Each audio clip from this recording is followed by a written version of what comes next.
नमस्कार दोस्तों, आज हम सब फिर एक नई वीडियो के साथ क्लास की शुरुआत करते हैं। आज की आपकी वीडियो आपके आने वाले सीटेट एग्ज़ाम के लिए मोस्ट इंपॉर्टेंट है, जिसमें हम सब प्रीवियस ईयर क्वेश्चन पेपर को सॉल्व कर रहे हैं। आज हम सब फिर एक नए पेपर को सॉल्व करेंगे।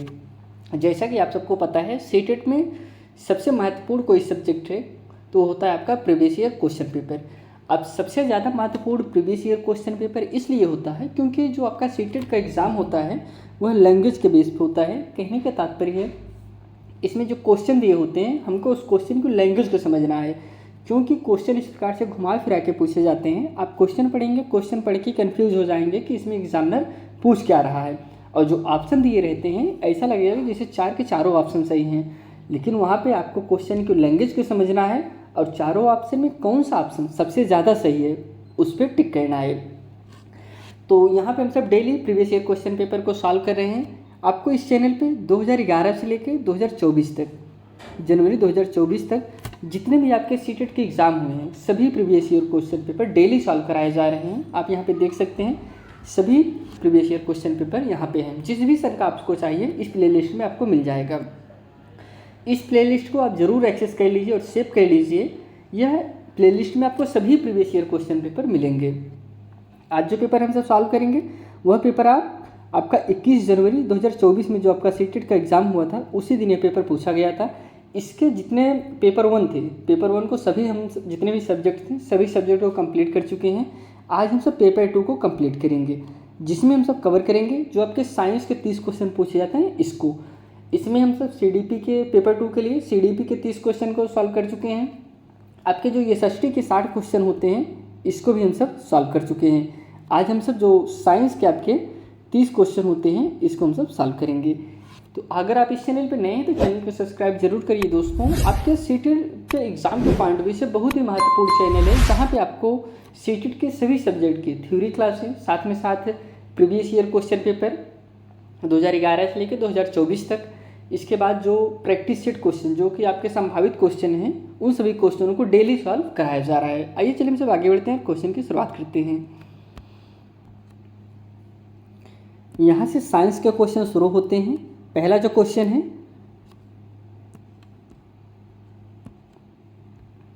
कह रहे हैं निम्नलिखित अनुच्छेद को ध्यानपूर्वक पढ़ें तथा उस विकल्प का चयन कीजिए जो कि सही प्रकार से दिए गए क्रम में रिक्त स्थान को भरें। ध्वनि कंपन द्वारा उत्पन्न होती है तथा भिन्न भिन्न वाद्य यंत्रों के विशिष्ट कंपमान भाग होते हैं। यक्ष में ध्वनि तानित तारों द्वारा उत्पन्न होती है, वायु में तानित झिल्ली है जो कंपन करती है, तथा जेड में ध्वनि उत्पन्न करने वाला कंपमान भाग वायु स्तंभ है। अब इसमें करें कि यक्ष वाई जेड क्रम से हो सकते हैं। क्या हो सकते हैं? तो पहला ऑप्शन है क्या सितार हारमोनियम ढोलक हो सकते हैं। सेकंड ऑप्शन है ढोलक एकतारा या फिर मुख आर्गन हो सकते हैं। थर्ड ऑप्शन है गिटार तबला शहनाई हो सकते हैं। लास्ट ऑप्शन है एकतारा वायलिन या फिर पियानो हो सकते हैं। इसमें जो बात कर रहे हैं, यक्ष में कैसे ध्वनि उत्पन्न हो रही है? तनित तारों द्वारा उत्पन्न हो रही है, वायु में तनित झिल्ली द्वारा उत्पन्न हो रही है, और जेड में ध्वनि उत्पन्न करने का कंपमान भाग वायु से हो रही है। तो कौन सा हो सकता है? तो राइट आंसर इसमें होगा ऑप्शन नंबर 3 होगा दोस्तों। पहला जो तार से उत्पन्न हो रहा था क्या है? गिटार हो गया। तबला जो कि झिल्ली नुमा है, और शहनाई दोस्तों, शहनाई हवा के जरिए वायु स्तंभ से ध्वनि निकल रही है। तो option 3 is correct answer. Next question पे चलते हैं। निम्नलिखित में से पादप पौधे सूक्ष्म पोषकों के समुच्चय लघु मात्राओं में पादपों द्वारा अपेक्षित पोषक की पहचान कीजिए। पहला ऑप्शन है पोटेशियम मैग्नीशियम तांबा। सेकंड ऑप्शन है तांबा फास्फोरस कैल्शियम। थर्ड ऑप्शन है sulphur aluminium chlorine. Last option है जिंक जस्ता या फिर लौह मैग्नीज। तो राइट आंसर इसमें हो जाएगा ऑप्शन नंबर 4 सही है। जिंक जस्ता जिसे कहते हैं, लौह और manganese, 4th is right answer. Next question पे चलते हैं।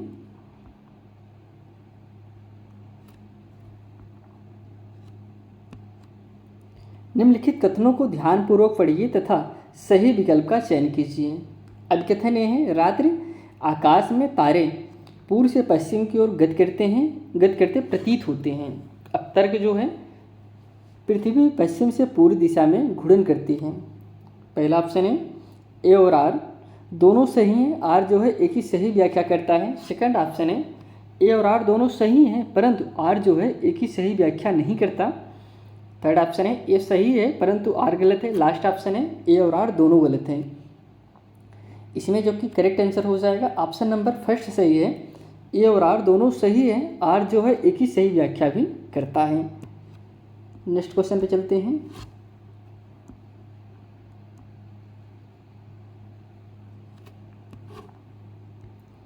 निम्नलिखित में से कौन से कथन लोहे में जंग लगने के संबंध में सही है दोस्तों? किसमें लोहे में जंग लगने के संबंध में सही है? कौन से कथन? पहला ऑप्शन है, पहले कुछ कथन दिए गए, कथन को पढ़ते हैं। यह लौह और ऑक्सीजन के बीच रासायनिक अभिक्रिया को शामिल करता है। सेकंड है, यह एक ऊष्माक्षेपी अभिक्रिया है। थर्ड है, यह सामान्य ताप कोष्ठ ताप पर हो सकता है। लास्ट है, यह उत्क्रमणीय अभिक्रिया है। ऑप्शन है, पहला ऑप्शन है ए बी डी सही है। सेकंड ऑप्शन है बी और सी सही है। थर्ड ऑप्शन है ए और डी सही है। लास्ट ऑप्शन है ए बी सी सही है। राइट आंसर इसमें हो जाएगा फोर्थ है ए बी सी तीनों सही हैं, जो कि डी गलत है। अगले क्वेश्चन में बढ़ते हैं। इसमें आपको मिलान करना है। कह रहे हैं कॉलम ए में दिए गए पदार्थों का कॉलम बी में दिए गए रासायनिक नामों के साथ सुमेल कीजिए। कॉलम ए है बुझा चूना, सादा नमक, चूना, पत्थर, कास्टिक सोडा, बिना बुझा चूना या फिर बेकिंग सोडा खाने वाला। और बी कॉलम में है calcium oxide, sodium bicarbonate, calcium carbonate, calcium hydroxide, sodium hydroxide या फिर लास्ट है सोडियम क्लोराइड। अब इसमें मिलान करना है। हम आपको मिला के ही बता देते हैं कौन से किस में जाएगा तो आप समझ जाएंगे। अब ऐसे अगर हम ऑप्शन बताएंगे तो ऑप्शन में आप कंफ्यूज हो जाएंगे। तो इसमें जो कह रहे हैं कि बुझा चूना की बात करें तो यह किस में जाएगा? यह होगा कैल्शियम हाइड्रोक्साइड। बुझा चूना चौथे में चला गया। इसके बाद कह रहे हैं कि बी जो है सादा नमक की अगर हम सब बात करें, सादा नमक सोडियम क्लोराइड होता है तो ऑप्शन लास्ट में चला जाएगा। सी की बात करें तो चूना पत्थर की बात करें तो कैल्शियम कार्बोनेट 3 में ही चला जाएगा। और हम सब डी की बात करें तो कास्टिक सोडा जो होता है यह सोडियम हाइड्रोक्साइड होता है तो ऑप्शन 4 में चला जाएगा, 5 में सॉरी। इसके बाद ई जो है बिना बुझा चूना है दोस्तों, किस में जाएगा? बिना बुझा चूना आई में चला जाएगा, यह कैल्शियम ऑक्साइड हो जाएगा। इसके बाद आता है एक ही बचा baking soda sodium bicarbonate. Next question पे बढ़ते हैं।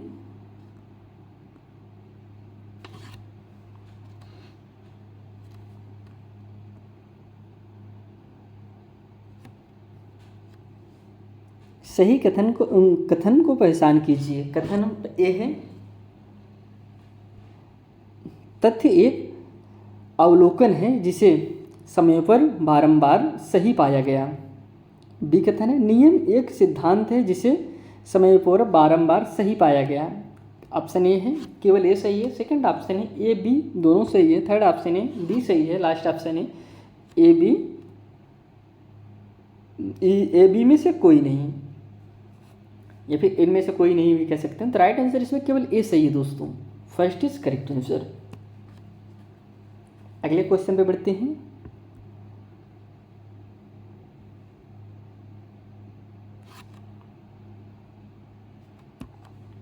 निम्नलिखित लेख को पढ़िए। जब ऋणात्मक रूप से अवशेषित क्षण रॉड को अनावेशित विद्युतदर्शी के निकट लाया जाता है। पहला है, कथन कुछ दिए गए हैं, विद्युतदर्शी पत्तियां एक दूसरे से और दूर जाएंगी। सेकंड है, दोनों विद्युतदर्शी पत्तियां समान आवेश अर्जित करेंगी। थर्ड है, ऋणात्मक आवेशों के विद्युतदर्शी पर हस्तांतरित किया जाता है जिसके परिणाम स्वरूप इसकी पत्तियां एक दूसरे से और दूर चली जाती हैं। उपरोक्त तीनों कथन के, अब इसमें कौन से कथन है दोस्तों? तीनों में से कौन से ऑप्शन सही हैं? पहला ऑप्शन है ए अवलोकन जबकि बी और सी अनुमान है। सेकंड है ए और बी अवलोकन है, सी अनुमान है। थर्ड है ए और बी सी अवलोकन है। लास्ट है ए बी सी अनुमान है। तो राइट आंसर इसमें फर्स्ट ही हो जाएगा। ए जो है दोस्तों अवलोकन कर रहा है, जबकि बी और सी एक अनुमान लगाया जा रहा है। Option first is correct answer. अगले क्वेश्चन में चलते हैं।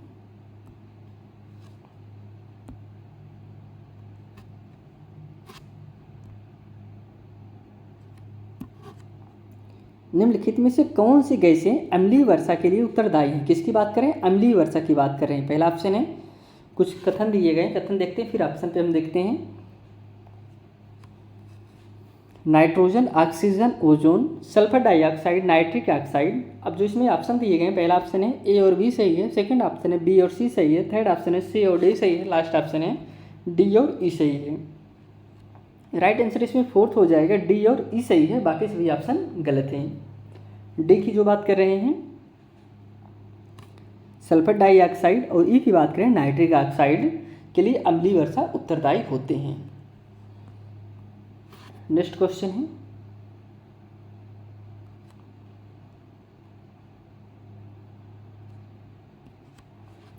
निम्नलिखित में से कौन सा परिकल्पना करने के कौशल का निर्देशक नहीं है? पहला ऑप्शन है खोजबीन तक ले जाने वाले प्रश्न बनाना, सेकंड है कुछ सिद्धांतों के विषय में अवलोकनों अथवा संबंधों की व्याख्या करने का प्रयास करना, थर्ड है सूचना एकत्र करने के लिए ज्ञानेंद्रियों का उपयोग करना, लास्ट है किसी प्रयोग के लिए चरों की पहचान करना। इसमें जो कि राइट आंसर हो जाएगा सूचना एकत्रित करने के लिए ज्ञानेंद्रियों का प्रयोग करना इज राइट आंसर।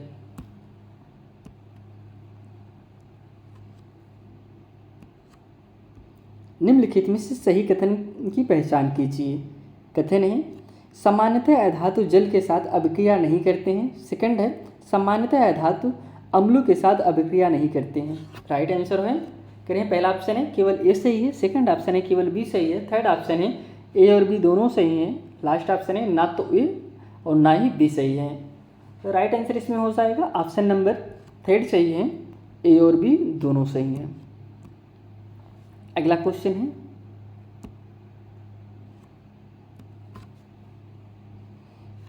एक गेंद को हवा में ऊपर की ओर फेंका गया, वह अधिकतम ऊंचाई तक पहुंचने के तत्पश्चात फेंकने वाले के पास वापस आ गई।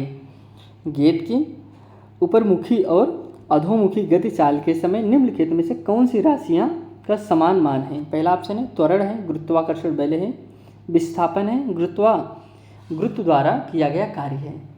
राइट आंसर इसमें दोस्तों कथन है, इसमें ऑप्शन और दिए हुए हैं, ऑप्शन हम देखते हैं, एक मिनट। इसमें जो क्वेश्चन आंसर दिया गया था दोस्तों वह सबको समान नंबर दिया गया था। काफ़ी ऑप्शन में जेड आंसर दे देते हैं, तो अगर जिसमें जेड है ए है तो उस सब में सबको एक समान नंबर दिया गया था। तो इसको जानते रहिए, इसका उत्तर आप कमेंट भी करिए, बताइए कि इसमें क्या सही हो सकता है, क्योंकि आयोग जो है इसका जिसे ऑप्शन इसमें दिया नहीं, अगर इसमें दिया हो तो केवल ए सही है, केवल बी सही है, केवल सी सही है, या फिर ए और बी दोनों सही हैं, तो इस प्रकार से आंसर निकल जाता। लेकिन अब इसमें एक से ज़्यादा सही है तो ऑप्शन दिया नहीं था, इसलिए सबको एक समान नंबर दिया गया था। अब इसका आंसर कमेंट करिए कि आपके हिसाब से इसमें क्या सही हो सकता है। अगले क्वेश्चन में बढ़ते हैं।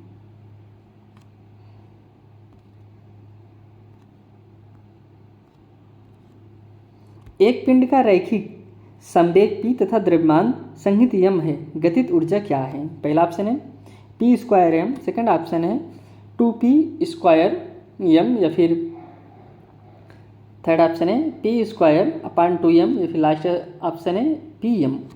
तो राइट आंसर इसका हो जाएगा ऑप्शन नंबर थर्ड सही है, p square upon 2m। Next question है,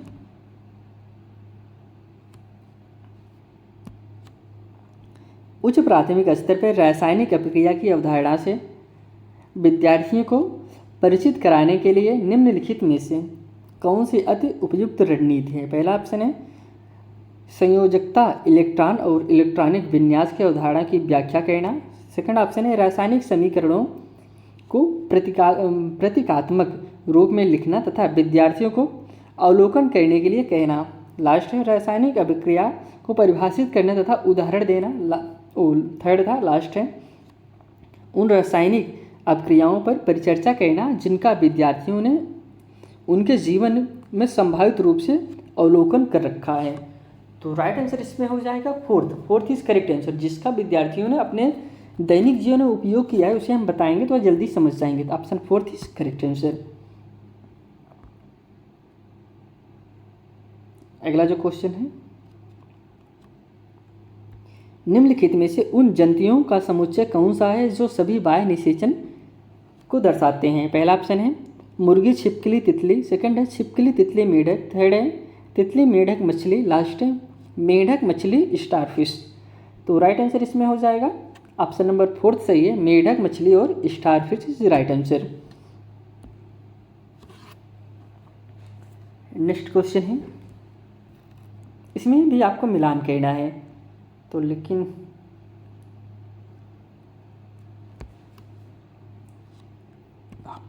कह रहे हैं नीचे दिए गए परीक्षण सामग्री पर विचार कीजिए तथा निम्नलिखित को सुमेल कीजिए। कॉलम ए है, कॉलम बी है। कॉलम ए में दिया गया है बल की इकाई मात्रक, लौह का चिन्ह, हाइड्रोक्लोरिक अम्ल का सूत्र, कार्य की इकाई मात्रक, शादी का चिन्ह या फिर बैटरी का चिन्ह है। इसके बाद कॉलम बी में दिया गया है जूल, एसएल, एजे और कार्य की इकाई का मात्रक सामने चिन्ह बना हुआ है और कैलोरी और एफई और न्यूटन। अब इसमें कौन सा किसमें जाएगा, लेकिन इसके बाद नीचे और कुछ कहा गया है, इस पर हम सब पहले इसको देखते हैं। यह उचित सिद्ध करने के लिए सामग्री जैसे तैसे बना दी गई है। इसका निम्नलिखित में से कौन सा कारण नहीं दिया जा सकता। अब देखिए इसमें कुछ मिला के दिया है, अब इसमें से कौन सा नहीं हो सकता, कौन सा जो दिया गया है नहीं हो सकता, बाकी कौन हो सकते हैं उसको बताना है।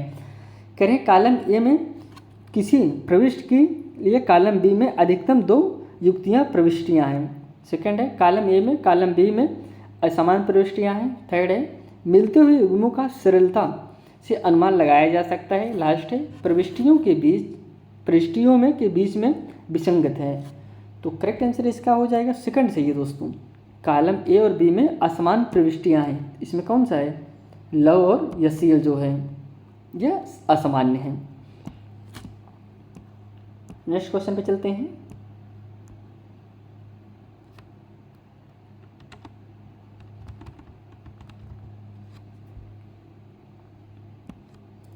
निम्नलिखित कथनों को पढ़िए और सही विकल्प का चयन कीजिए। अभिकथन ए है सूखी हुई किशमिश को जब हम कुछ समय के लिए सादे जल में छोड़ दिया गया तो वह पराशर के कारण फूल जाती है। किसके कारण फूलती है दोस्तों, पराशर के कारण फूल जाती है। ये तो कथन हो गया।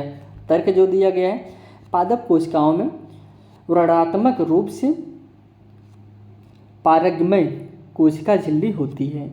ऑप्शन है पहला ए और आर दोनों सही हैं, आर जो है एक ही सही व्याख्या करता है। सेकंड है ए और आर दोनों सही हैं परंतु आर एक ही सही व्याख्या नहीं है। थर्ड है ए सही है परंतु आर गलत है। लास्ट है ए गलत है परंतु आर सही है।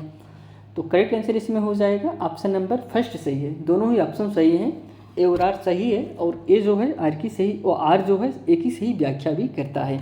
इसमें एक चीज़ नोट डाउन करिएगा आप, जो किशमिश होता है, किशमिश जब कुछ समय के लिए सादे जल में छोड़ दिया जाता है। आपने कभी नोटिस किया, अभी किशमिश आप सुबह शाम को भिगो दें, सुबह खाएं तो किशमिश फूल जाती है। क्यों फूल जाती है, वह दोस्तों पराशरण के कारण फूलती है। इसको जानते रहिए आप।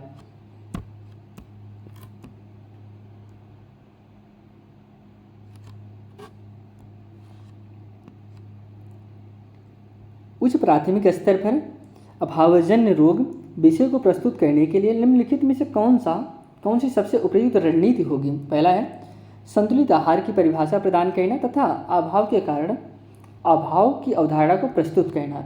सेकंड है अभावजन्य रोग से संबंधित डॉक्टर चिकित्सक के प्रदेशन की व्यवस्था कर उस पर परिचर्चा करना। थर्ड है मानव शरीर में विभिन्न पोषकों और जिन क्रियाओं का वे निष्पादन करते हैं उसे सूचीबद्ध करना। लास्ट है सामान्य मानव संबंधी रोगों पर परिचर्चा करना, जो कि इसमें करेक्ट आंसर हो जाएगा सेकंड, अभावजन्य रोग से संबंधित डॉक्टर चिकित्सक के प्रदेशन की व्यवस्था कर उस पर परिचर्चा करना है। Second is right answer. दोस्तों अगर आपको ये वीडियो अच्छा लग रहा हो तो चैनल को सब्सक्राइब जरूर कर लीजिए, क्योंकि आप सबके लिए ये क्लासें तैयार की जाती हैं। आप यहाँ पे देख रहे होंगे डेली क्लासें तैयार की जाती हैं, जो कि आपके सीटेट के एग्ज़ाम के पॉइंट ऑफ व्यू से जो महत्वपूर्ण क्लासें हैं आपको इस चैनल पे जो थ्योरी क्लासें हैं वह मिल जाती हैं, जो आपकी प्रैक्टिस सेट क्वेश्चन हैं, प्रैक्टिस सेट आप सॉल्व करेंगे ऐसा लगेगा जैसे आपके सीटेट के एग्ज़ाम में क्वेश्चन पूछे जाते हैं, वैसे क्वेश्चन इसमें सम्मिलित किए गए हैं। क्योंकि जो सीटेट का रिजल्ट आता है, आपने नोटिस किया होगा 7%, 10%, 15%, 20% रिजल्ट आता है। मतलब क्वेश्चन जो इसमें पूछे जाते हैं बहुत लेवल के क्वेश्चन पूछे जाते हैं, बहुत इजी क्वेश्चन नहीं पूछे जाते हैं। इसलिए जो हम सब प्रैक्टिस सेट क्वेश्चन को सॉल्व भी करा रहे हैं वह भी एकदम लेवल के क्वेश्चन दिए जा रहे हैं। तो आप चैनल को जरूर सब्सक्राइब करिए, अपने दोस्तों के साथ भी बताइए कि यहाँ पे क्लासेस चल रही हैं, आप वह देख सकते हैं। और जाहिर सी बात है दोस्तों, अगर आपने सभी क्लासेस देख रहे हैं तो आपके एग्ज़ाम के पॉइंट ऑफ व्यू से बहुत ही महत्वपूर्ण सभी क्लासें हैं और आपके एग्ज़ाम में मदद भी करेंगी सभी क्लासें। अगले क्वेश्चन पे बढ़ते हैं। निम्नलिखित में से कौन श्रेष्ठ रूप से विज्ञान संदेशवाहक को बढ़ावा देता है, कथन की व्याख्या करता है? पहला ऑप्शन है विषयनिष्ठ अनुभविक साक्ष्यों के आधार पर वैज्ञानिक दावों की वैधता को आंकते हैं। सेकंड है विज्ञान प्रकृति में शुद्ध रूप से आगमनात्मक है। थर्ड है वैज्ञानिक दूसरे अन्य वैज्ञानिकों की जांच परिणामों पर विश्वास नहीं करते हैं। लास्ट है वैज्ञानिक उन्मुक्त विचार वाले होते हैं तथा अपने विचार को रूपांतरित करने के इच्छुक होते हैं। राइट आंसर इसमें हो जाएगा ऑप्शन नंबर फर्स्ट सही है। विषयनिष्ठ अनुभवों साक्ष्यों के आधार पर वैज्ञानिक दावों की वैधता को आंकते हैं। नेक्स्ट क्वेश्चन है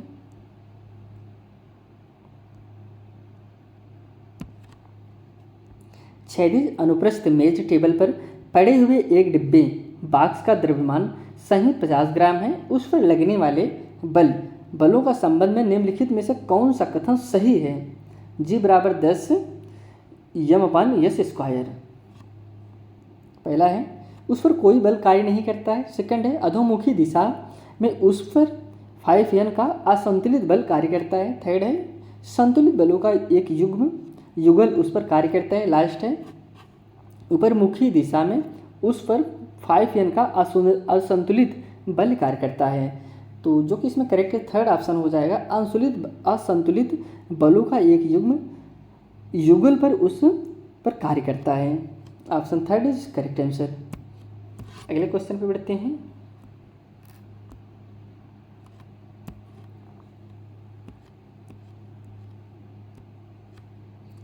कह रहे हैं यक्ष एक यंत्र है जिसका उपयोग कोनों के इर्द गिर्द देखने के लिए किया जाता है। यक्ष एक यंत्र है जिसका हम उपयोग कोनों को देखने के लिए करते हैं।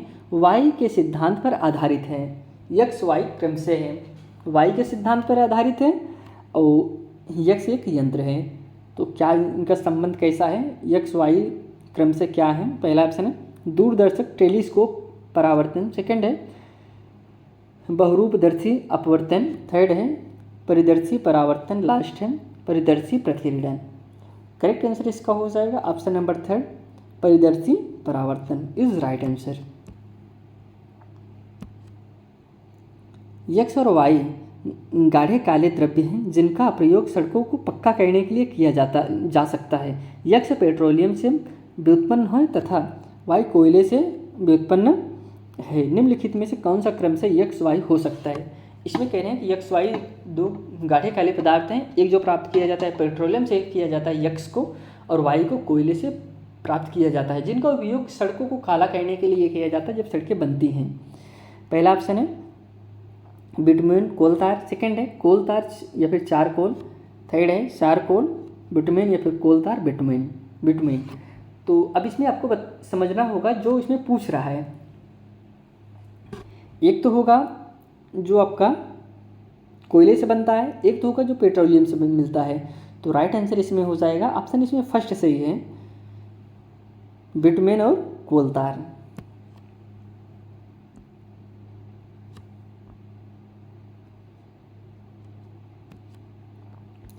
निम्नलिखित में से कौन सा शिक्षक द्वारा कक्षा में प्रदर्शन का कार्यान्वयन करने के संबंध में वांछनीय नहीं है? दोस्तों इसमें नहीं पूछा गया है। पहला ऑप्शन है कक्षा में कार्यान्वित करने से पूर्व प्रदर्शन का अभ्यास करना। सेकंड है समय पूर्व ही उन अनुबंधों संबंधों पर बल देना जिनका निर्माण करना विद्यार्थियों के लिए आवश्यक है। थर्ड है प्रदर्शन को व्याख्याओं से संपूरक पूरा करना। लास्ट है परिचर्चा के साथ प्रदर्शन का अनुमान लगाना। करेक्ट आंसर इसका सेकंड हो जाएगा, समय पूर्व ही उन अनुबंधों संबंधों पर बल देना जिनका निर्माण करना विद्यार्थी के लिए आवश्यक है। Option second is right answer. अगले क्वेश्चन में बढ़ते हैं। निम्नलिखित में से कौन सा कथन सही है दोस्तों? पहला है खाद की अपेक्षा उर्वरकों पोषकों के संबंध में अधिक समृद्ध होते हैं। सेकंड है उर्वरक मृदा के जल धारण क्षमता में वृद्धि करते हैं। थर्ड है उर्वरकों से मृदा को प्रचुर मात्रा में ह्यूमस प्राप्त होते हैं। लास्ट है उर्वरकों से मृदा में मृत जीवाणु की संख्या में वृद्धि हो जाती है। करेक्ट आंसर इसका हो जाएगा फर्स्ट ऑप्शन सही है। खाद की अपेक्षा उर्वरक पोषक के संबंध में अधिक समृद्ध होते हैं। नेक्स्ट क्वेश्चन है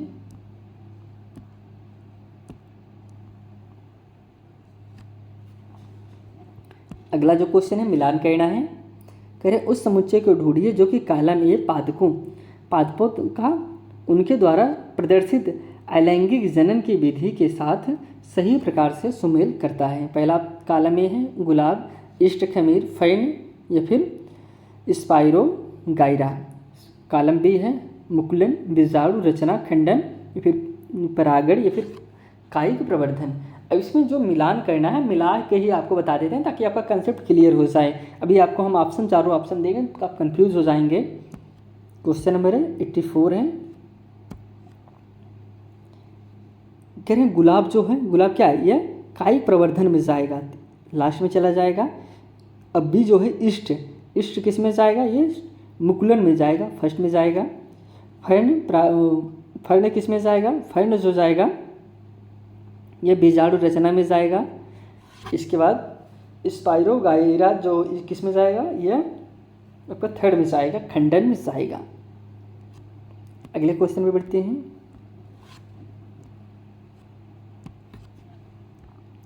निम्नलिखित में से कौन से पादप रोग व्याधि बीमारी जीवाणु द्वारा होते हैं? पहला है कथन है गेहूं में घुन लगना, गेहूं का किट्टू या फिर सेकंड कथन है सीड से टैंकर। थर्ड है भिंडी की पीत सिरा किरमर। ऑप्शन है पहला ऑप्शन है ए और बी सही है। सेकंड ऑप्शन है केवल बी सही है। थर्ड ऑप्शन है बी और सी सही है। लास्ट ऑप्शन है केवल सी सही है। इसमें राइट आंसर सेकंड हो जाएगा, केवल इसमें बी सही है।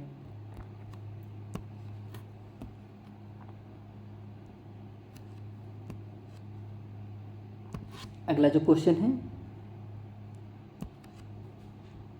अधिकतम और न्यूनतम प्रतिरोध के बीच का अंतर जो कि प्रत्येक 1/3 ओम के 3 प्रतिरोधों को जोड़ने के द्वारा प्राप्त की जा सकती है वह है दोस्तों। पहला ऑप्शन है 2/3 ओम। सेकंड ऑप्शन है 8/9 ओम। थर्ड ऑप्शन है 1 ओम या फिर लास्ट ऑप्शन है 1/9 ओम। करेक्ट आंसर इसका हो जाएगा ऑप्शन सेकंड सही है 8/9 ओम। अगला जो क्वेश्चन है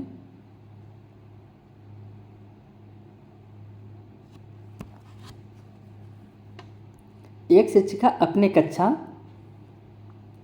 6 के विद्यार्थियों को शरीर में गति पाठ पढ़ाते समय निम्नलिखित प्रतिबिंब दिखाती है।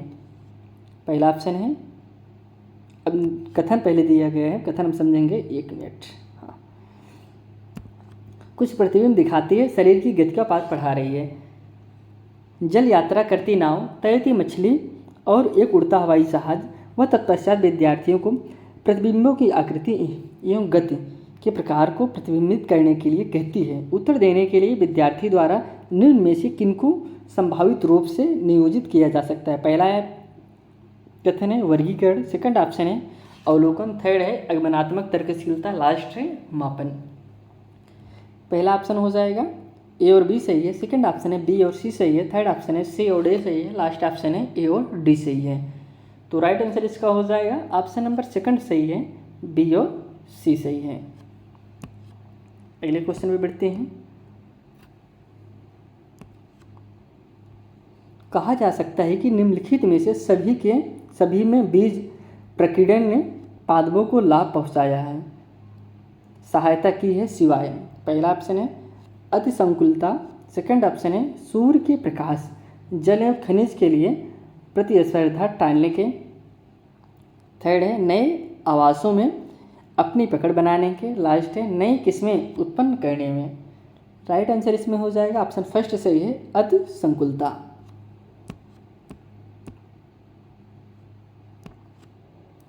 न्यूटन के गुरुत्वाकर्षण के सिद्धांत को एक उत्कृष्ट सिद्धांत मानने के पीछे निम्नलिखित में से कौन सा सर्वाधिक उपयुक्त कारण है। पहला है यह कम धारणाएं बनाकर बड़ी संख्या में परीक्षणों की व्याख्या करता है। सेकंड है इस पर पूर्ण प्रयोग के पश्चात ही पहुंचा गया है। थर्ड है इसे परिशुद्ध गणित भाषा का प्रयोग करके सूत्रबद्ध किया गया है। लास्ट है इसमें दीर्घ समय अवधि में विकसित किया गया है। तो करेक्ट आंसर इसमें फर्स्ट हो जाएगा, फर्स्ट इज राइट आंसर। इसे परिशुद्ध, एक मिनट, फर्स्ट है कम धारणाएं बनाकर बड़ी संख्या में परीक्षणों की व्याख्या करता है। तो first is correct answer. Last question में बढ़ते हैं।